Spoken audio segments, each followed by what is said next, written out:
दोस्तों, इन दिनों सुशांत सिंह राजपूत के मामले में जिस तरीके से बड़े बड़े खुलासे हो रहे हैं ना, उसको देखने के बाद हम ये कह सकते हैं कि भैया आने वाले दिनों में रिया चक्रवर्ती के लिए मुश्किलें बढ़ने वाली है। क्योंकि भैया जब यह खबर हम लोगों के सामने आई कि भैया पटना में रिया चक्रवर्ती के खिलाफ सुशांत सिंह राजपूत के परिवार की तरफ से एक एफआईआर दर्ज करवाया गया है, तो भाई इस खबर को सुनते ही रिया चक्रवर्ती ने भी खुद को बचाने के लिए अपने हाथ पैर मारने शुरू कर दिए। यानी कि भैया उन्होंने इंडिया के सबसे बड़े वकील को हायर किया अपने केस को देखने के लिए, और उसके साथ उन्होंने अदालत में अग्रिम जमानत की याचिका तक दे डाली। यानी कि भैया ये खबर जब लोगों के सामने आई तो उसके बाद लोग यही कहते नजर आए कि भैया सारी कहानी के पीछे क्या रिया चक्रवर्ती ही है। आने वाले दिनों में तो ये रहस्य हम लोगों के सामने खुल जाएगा कि भाई किन परिस्थितियों में सुशांत सिंह राजपूत की मौत हुई और उनके मौत के पीछे का असली कारण क्या है। तो भैया ये रहस्य खुलना भी चाहिए और लोगों के सामने सच्चाई आने भी चाहिए, क्योंकि भैया ये मामला जो है वो लोगों के सेंटिमेंट के साथ जुड़ चुका है। यानी कि आज पूरा इंडिया सुशांत सिंह राजपूत को इंसाफ दिलाने के लिए अपनी आवाज बुलंद कर रहा है। लेकिन इसी बीच में एक सवाल मेरे जहन में उठा, क्योंकि भाई आज एक खबर मैंने ऐसी देखी जिसको देखने के बाद वाकई में मुझे बहुत गुस्सा आ गया।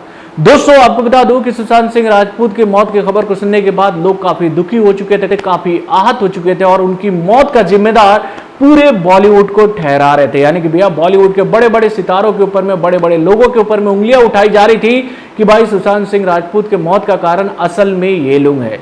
लेकिन भाई अब जिस तरीके से सच्चाई हम लोगों के सामने खुलते आ रही है, तो भाई उसको देखने के बाद हम ये सवाल मैं उन लोगों से पूछना चाहता हूं कि जो कि भैया लगातार बॉलीवुड के इन सेलिब्रिटीज के ऊपर में उंगलियां उठा रहे थे कि भैया इन्हीं लोगों की वजह से सुशांत सिंह राजपूत की मौत हुई थी। हेलो फ्रेंड्स, मैं हूं नरेंद्र और मैं आपके लिए लेकर आया हूं और एक खास रिपोर्ट जो कि जुड़ी हुई है बॉलीवुड के उन सितारों से जिनका नाम इन दिनों सुशांत सिंह राजपूत के मामले के साथ में जोड़ा जा रहा था। यानी कि भैया बेफिजूल में उनको बहुत ज्यादा ट्रोल किया जा रहा था। तो दोस्तों, ये लोग कौन हैं? चलिए मैं एक एक करके इनका नाम आप लोगों के सामने रखने की कोशिश करता हूं। तो दोस्तों, मेरे लिस्ट में जो सबसे पहला नाम है वो है बालाजी टेलीफिल्म्स की कर्ता धर्ता यानी कि एकता कपूर का। तो भैया एकता कपूर ने सुशांत सिंह राजपूत के लिए क्या किया था ये तो सबको पता है। यानी कि भैया सुशांत सिंह राजपूत ने अपनी कैरियर की शुरुआत एकता कपूर के प्रोडक्शन हाउस से ही की थी और वहां से आगे बढ़ते हुए वो बॉलीवुड में इतना बड़ा मुकाम हासिल कर लिए कि भैया उनको यशराज प्रोडक्शन में भी काम मिला। यानी कि भैया इसके बाद आगे बढ़कर उन्होंने यशराज प्रोडक्शन के साथ में काम किया और उसके बाद खबर तो यहां तक थी कि भाई संजय लीला भंसाली भी उनको अपनी फिल्मों में लेना चाहते थे, लेकिन भैया कुछ सर्कमस्टांसेस ऐसे बने कि भाई सुशांत सिंह राजपूत संजय लीला भंसाली के साथ काम नहीं कर पाए। उसके बाद अगर मैं बात करूं तो भैया एक चेहरा ऐसा है जो कि भैया इन दिनों लोगों के निशानों पर सबसे ज्यादा है, तो भैया वो है करण जौहर, जिनको लेकर हमेशा ये बात कही जाती है कि वो नेपोटिज्म को बढ़ावा देते हैं, वो ग्रुपिज्म को बढ़ावा देते हैं। उनके कंट्रोवर्शियल टेलीविजन शो यानी कि भैया कॉफी विद करण में हमेशा से आउटसाइडर का मजाक उड़ाया जाता है। तो भाई ये बात तो सच है, लेकिन उसके साथ एक बात ये भी सच है कि भैया उन्होंने सुशांत सिंह राजपूत के लिए एक फिल्म बनाई थी जिसका नाम था ड्राइव। और उसके बाद एक नाम ऐसा है जिसकी वजह से मैं ये न्यूज बनाने जा रहा हूं, क्योंकि भैया आज मैंने एक खबर देखी और उसका मैंने थंबनेल कुछ इस प्रकार से देखा कि भैया हो गया खुलासा कि किसने मारा सुशांत सिंह राजपूत को। यानी कि भैया उस थंबनेल में यह सीधे तौर पर लिखा हुआ था कि भाई सुशांत सिंह राजपूत का गला जो है वो सलमान खान ने दबाया था। और भाई ये रहस्य जो है वो लोगों के सामने खुल चुका है और अब बहुत जल्दी ही पुलिस सलमान खान को गिरफ्तार करने वाली है। तो भाई मुझे मालूम था कि जो थंबनेल में है वो तो अंदर में नहीं होगा, लेकिन आपको बता दूं कि यही वो थंबनेल होता है जो कि कई लोगों को ऐसे न्यूज को देखने के लिए प्रोत्साहित करता है।